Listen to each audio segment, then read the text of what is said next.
The ocean has always been a place where people put their trust and livelihood. But it is also a space full of mystery, fierceness and harshness. In the commercial fishing industry, there is a method that anyone who hears of it imagines long voyages. Ships swaying in the wind and waves and fishermen following every bird that signals a fish run. That is longline fishing.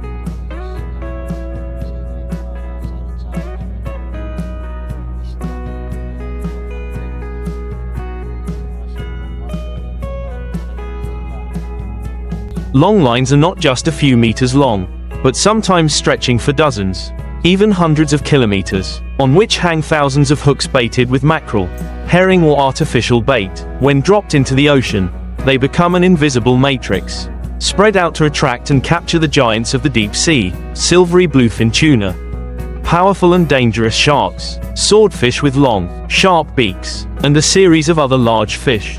Fishermen compare longline fishing to a game of chess with the ocean.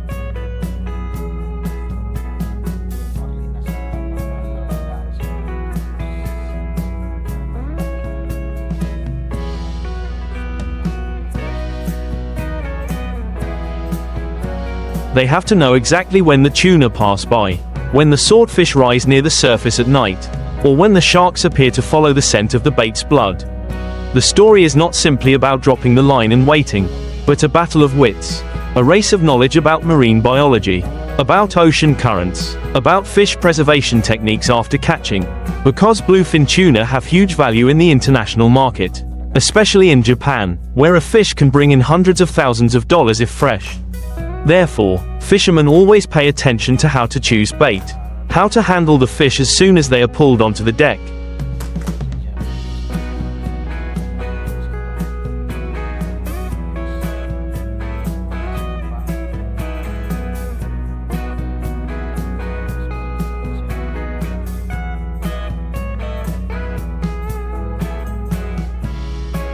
To keeping the fish's body from being scratched or bruised. Ships going out to sea often last for weeks, even months. Each crew has to live crowded in a narrow space, rotating day and night to work in shifts. At night, when the fishing line is pulled up, the headlights shine down on the sea surface. The giant fish shadows gradually appear in the darkness. Screams rang out when a tuna weighing hundreds of kilograms was brought up, its fins thrashing violently. Sometimes there was a gasp when a shark was caught on the hook. Its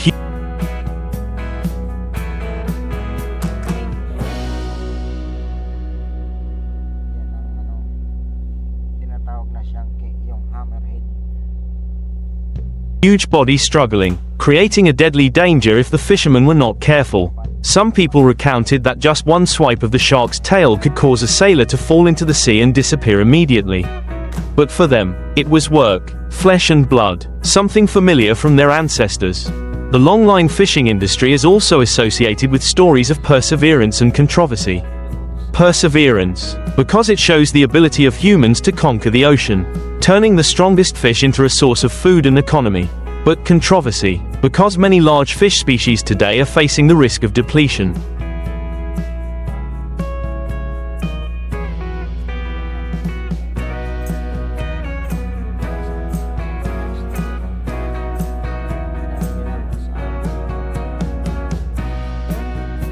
Bluefin tuna, for example, once abundant throughout the North Atlantic, are now severely depleted due to overfishing.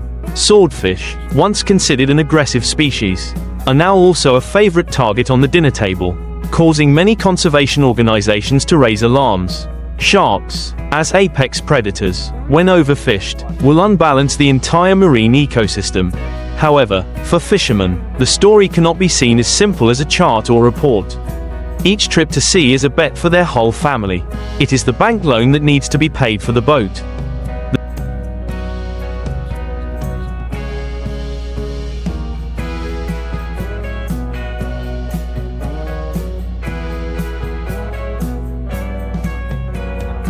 The school fees for their children back home, the rice and water for the whole year.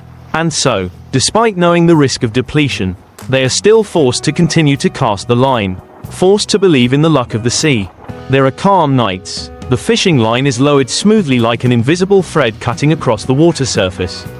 Fishermen sit with their backs against the railing, light a cigarette, their eyes watching the endless night. Each buoy bobbing on the waves is like a beacon of hope. And then the next morning, as the line is pulled back, each hook is checked, each sea creature suddenly appears, a shiny tuna, a wriggling swordfish, sometimes just a giant squid, but all of it makes for a vivid picture of the profession.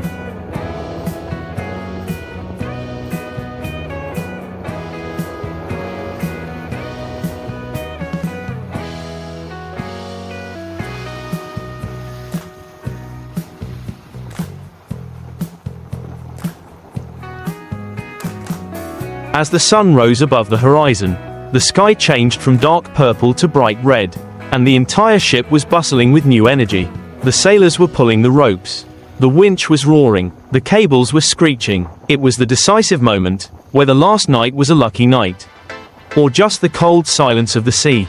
Each hook lifted from the water brought with it excitement, sometimes empty, sometimes with gnawed bait, sometimes a giant sea creature hanging, thrashing violently, a bluefin tuna, weighing more than 200 kilos, just emerged from the dark water. Its skin was silvery in the morning sun, making the entire crew cheer. The person holding the iron hook rushed forward, hooked the fish's gills, and all 4 or 5 people joined forces to pull it onto the deck.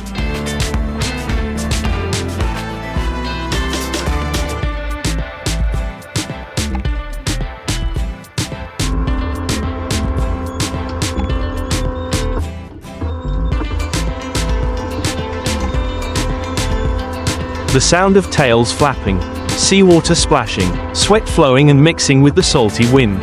They know that each fish like this can bring in tens of millions, even hundreds of millions of dong, depending on the market. That is the reward for long days at sea. But sometimes it is also disappointment, injured fish, bruised meat, not of sashimi quality. The selling price is reduced by half. Every small detail, such as how to cut open the belly, how to clean the blood, how to refrigerate, all decide the economic fate of the whole trip. In this profession, swordfish is always a special challenge. With a long and sharp beak, swordfish can pierce the hull of a small boat or injure fishermen if not careful.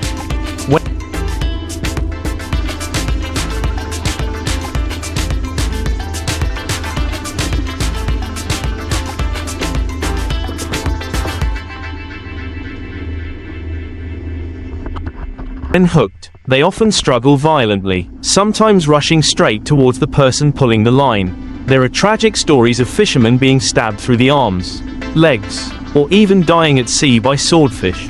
However, swordfish is a species with high economic value, delicious meat, and is popular all over the world. And so, despite the danger, fishermen still hope to catch a few on each trip. Sharks, the notorious predators of the ocean, bring mixed emotions. When a shark is hooked, the danger increases many times over. The animal struggles. Its sharp fangs can tear anything apart. A flick of the tail is enough to capsize a small boat.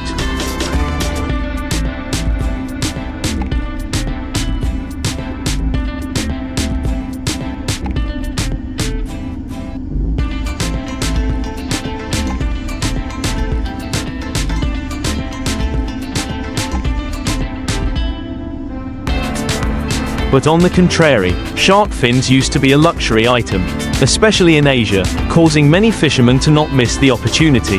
However, pressure from conservation organizations and international laws is increasingly tightening. Many countries have banned or restricted shark fishing. There are times when the entire crew can only reluctantly cut the rope, watching the giant animal swim away, as a way to give up its right to live to the ocean.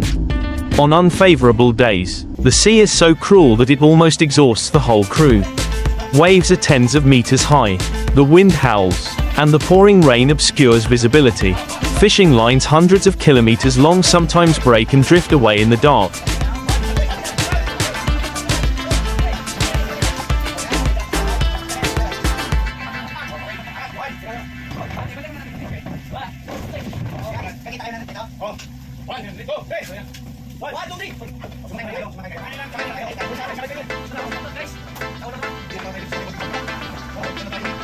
At that time, all the hard work of the day suddenly disappears. No different from gambling with the sea. Fishermen often say, "Go to sea to eat fish. Stay home to eat bran," a saying that is half joking and half serious. reflecting the precariousness of the profession. Behind that is also the story of preservation techniques. A bluefin tuna, as soon as it is brought onto the deck,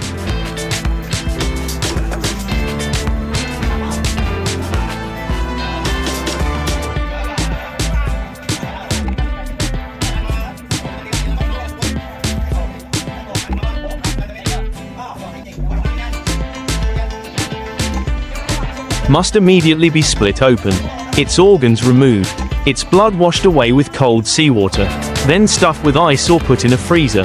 With each careless step, the quality of the fish decreases, and the selling price drops by tens of millions.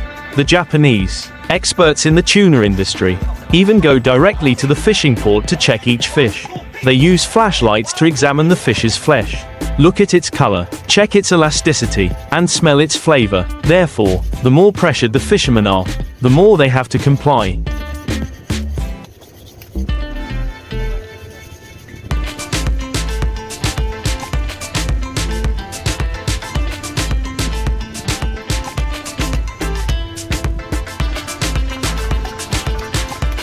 And then, when returning to the mainland, the scene at the fishing port is equally dramatic. Each stone cart, each buyer jostled, bargained, and auctioned. Some fish were sold at sky-high prices, and the whole group celebrated. Some were criticized, their prices were forced down, and a whole month of drifting was considered a waste. The screams, the calculating looks, all reflected the fierceness of the seafood market. Speaking of this, we cannot ignore the environmental impact. Scientists warn that longlines not only catch tuna and swordfish, but also accidentally kill many other species, sea turtles.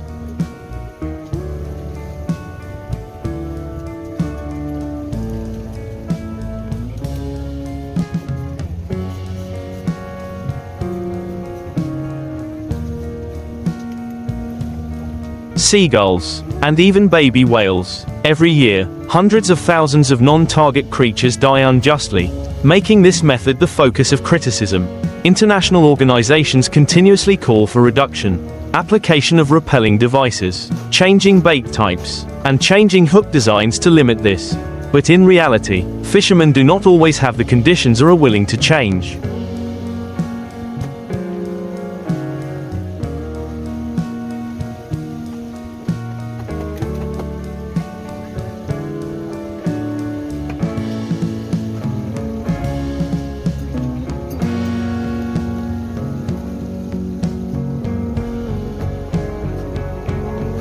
Between profit and conservation, the battle continues without end. Commercial longline fishing is a blend of tradition and modernity, hope and risk, economics and environment. It is a testament to humanity's resilience in the face of the ocean, but also a reminder that resources are not infinite.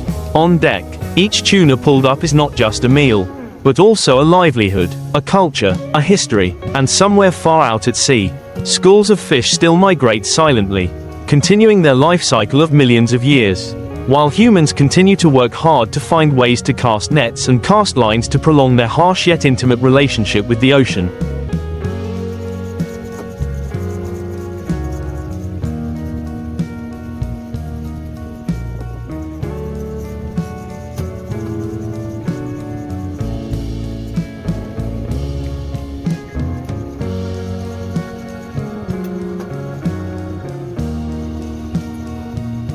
Night at sea is the most magical time for longline fishing.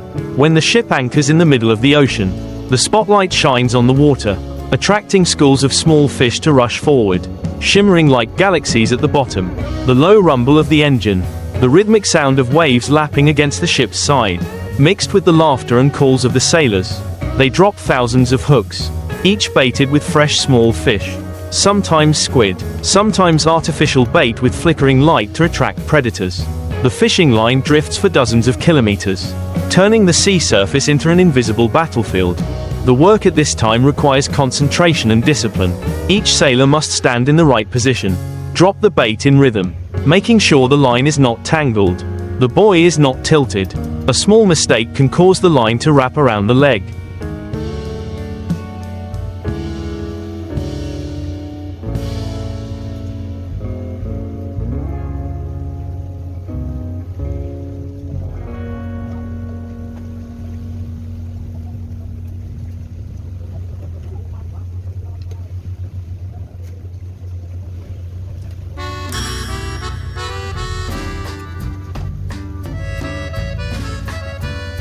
dragging the person to the bottom of the sea in a split second. Those who have been to sea know that this story is not uncommon. Many sailors have lost their lives just because they got tangled in the line. And that is the reason why this profession is always associated with danger. Not only from the giant fish, but also from their own working tools. When the fishing line lies still in the water, the waiting begins. The sailors take the opportunity to lie down. Some take a nap, some sip a cigarette, some quietly look at the distant horizon. The stars blend with the ship's lights, creating a scene that is both peaceful and creepy. They know that down there, predators are circling, lured by the smell of bait. Sometimes it is a bluefin tuna as big as a motorbike. Sometimes a swordfish gliding by like a silver arrow. Sometimes a giant shark swimming slowly but threateningly. Early the next morning, when they start pulling the line, the whole crew is nervous as each meter of line is winched up. At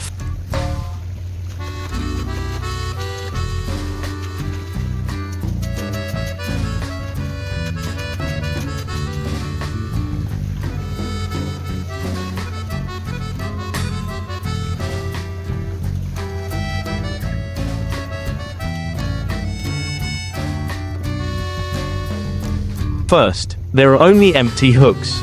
A few baits are missing. But then suddenly the water surface was covered in white foam. A giant black shadow was bobbing. Bluefin tuna. People rushed forward. Iron hooks. Auxiliary lines. Everything worked like a machine. The fish thrashed. Sprayed water. Eyes wide open. A pull. A shout. And it was lying on the deck. Its heavy body pounding. Sweat. Screams. The sound of metal clashing blended into the music of the sea. And then, there are moments when all the arguments seem to subside, giving way to amazement at the beauty of nature. One dawn, while pulling the line, the sailors happened to see a giant swordfish leap out of the water, its silver body shining brightly, then fall back with a resounding boom. The whole crew was silent for a few seconds, then clapped and cheered, regardless of whether it was hooked or not. That moment was enough to make people feel that this profession, despite its harshness, still brought joy and pride that was hard to describe. There are moments that sailors will remember for the rest of their lives.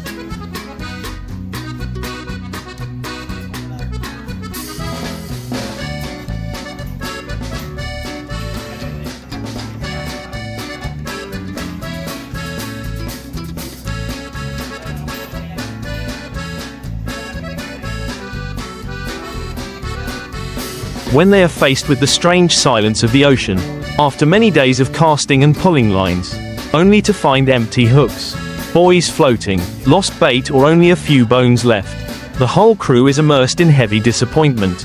Meals are only dried vegetables, salted fish. The eyes of everyone looking at each other are less excited. The captain sits quietly in front of the ocean current map, recalculating, guessing where he went wrong, whether the fish have changed their migration route, or he is a week late.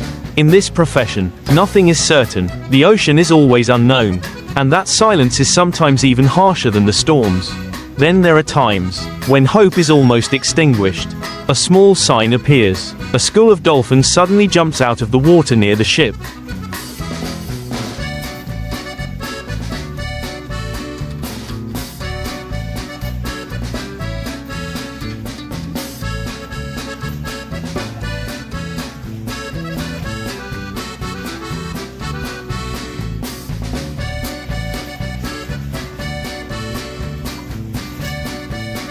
Seabirds fly in circles in the distance, or the water surface ripples strangely.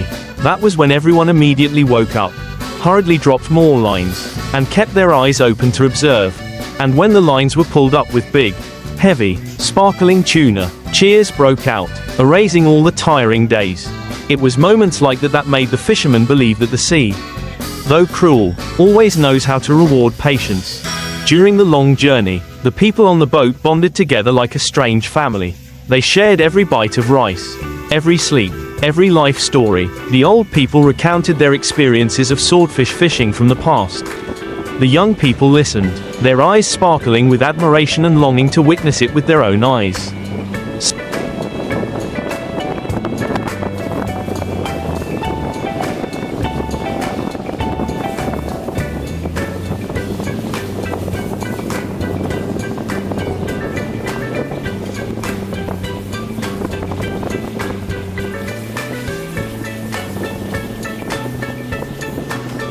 Someone had their hook bitten off by a shark, losing the whole catch, but still smiled and told it like an anecdote. Someone had almost died when swept away by the waves, was pulled back by his teammates, and then considered it an unforgettable debt of gratitude. The harshness turned them into blood brothers. Even though they were from different hometowns and different ages, they still considered each other as family. However, there is no shortage of tension.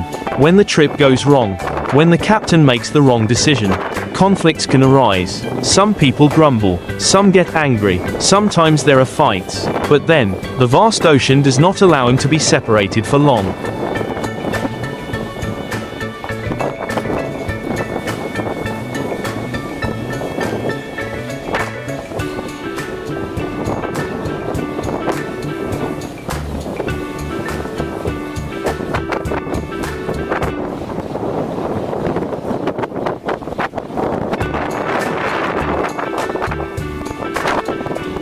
They are forced to make peace, forced to rely on each other, because out there are only waves and winds. No one else can help them except their fellow shipmates. That is what makes life at sea both harsh and humane, both conflicting and united. When it comes to long fishing lines, technical details cannot be ignored. The main cables are tens of kilometers long, from which spread thousands of branches. Each branch hangs a hook. Fishermen have to calculate the distance between the hooks, the appropriate depth, the appropriate bait for each species. Tuna prefer bait in the middle water layer. Swordfish often hunt near the surface at night, and sharks are attracted by the widespread scent of blood. All require a deep understanding of biological habits. A good person is one who knows how to choose the right place.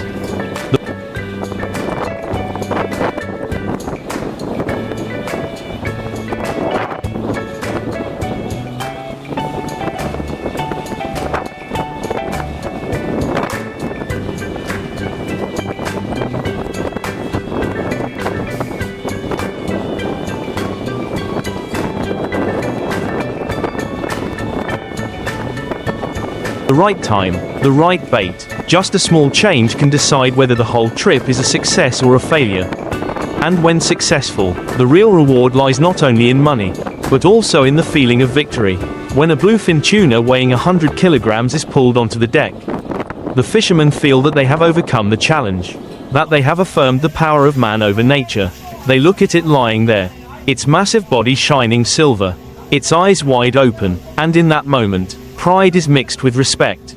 They know they have taken a mighty creature of the sea, and at the same time know that the sea still has countless mysteries out there, where humans are just small.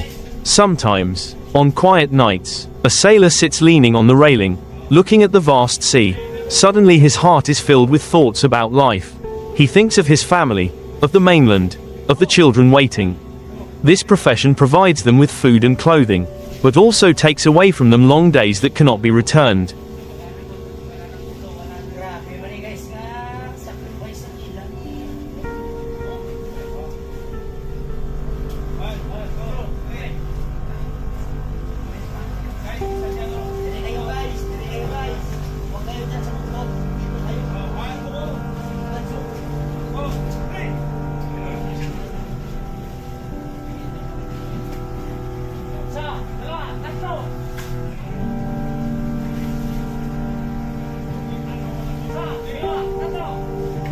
Some people return after decades only to realize that they have missed their children's childhood, missed the days when their elderly parents needed them the most.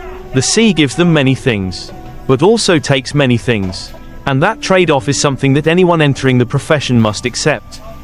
Besides personal thoughts, there is also a common concern about the future of the industry. Experts predict that if the current rate of exploitation continues, many large fish species will disappear from the ocean in just a few decades. Fishermen understand that, but they have no other choice. They need to live, need to feed their families, need to pay debts. The statistics and scientific reports are sometimes too far away from their daily meals.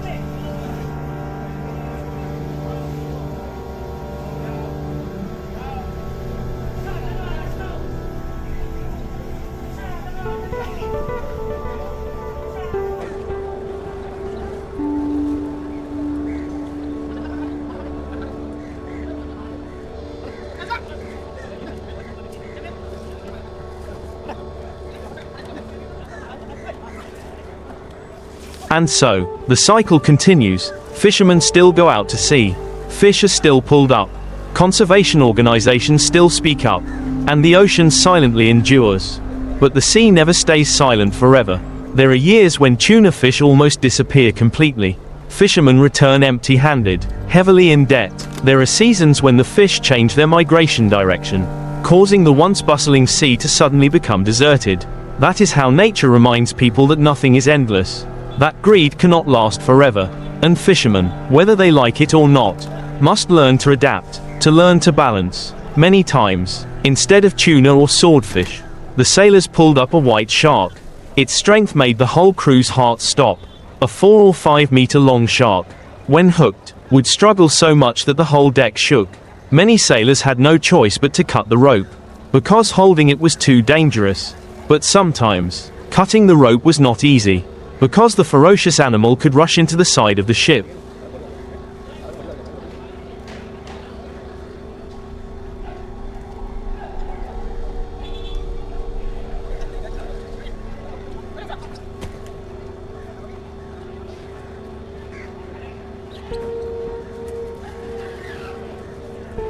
Biting and destroying, creating a scene that anyone who witnessed it would remember for the rest of their lives. Those moments are the dark side of the profession, where death and life are only a thin line apart. At sea, loneliness is also an equally harsh opponent. For weeks, months, they do not see land, do not hear the noise of the city, only the wind and waves and the familiar faces of a few dozen people on the ship. Sailors entertain themselves with old stories, with a few cards, with humming songs in the wind. Some write diaries, others sit looking at family photos in their wallets. All have a hope. This trip will be a hit. They will have enough money to bring home. Every time the radio catches a signal from land, news is transmitted, laughter mixed with sighs. Back home, the seasons, storms, floods, illnesses, children's school fees, are all burdens waiting for them. Many researchers who have followed ships to record the longline fishing profession have described that it is not only an exploitation activity,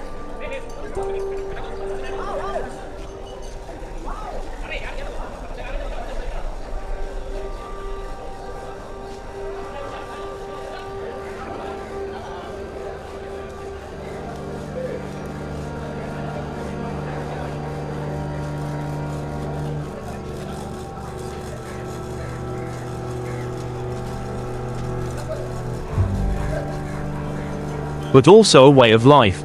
Fishermen have been attached to the sea since childhood, accustomed to the salty wind, accustomed to the taste of fresh fish, accustomed to the chaotic work rhythm of day and night. They see the sea as a friend, an enemy, a benefactor, a challenge. Without the sea, they would not know what else to do. And that is why, despite the danger of the job, despite the unstable income, generation after generation is still attached to the long fishing line, as if it were an inescapable fate. However, the outside world sees this profession in a different light. Conservation organizations constantly issue warnings. The press constantly publishes images of sea turtles dying from hooks, seabirds stuck in hooks and unable to fly. This contradiction creates heavy pressure on the entire industry. Some fishermen feel wronged, because they only do the job of supporting their families, not the destroyers. Others gradually realize that if they continue as before, one day the sea will have nothing left for them to catch. This tug of war has made longline one of the most controversial topics in global fisheries.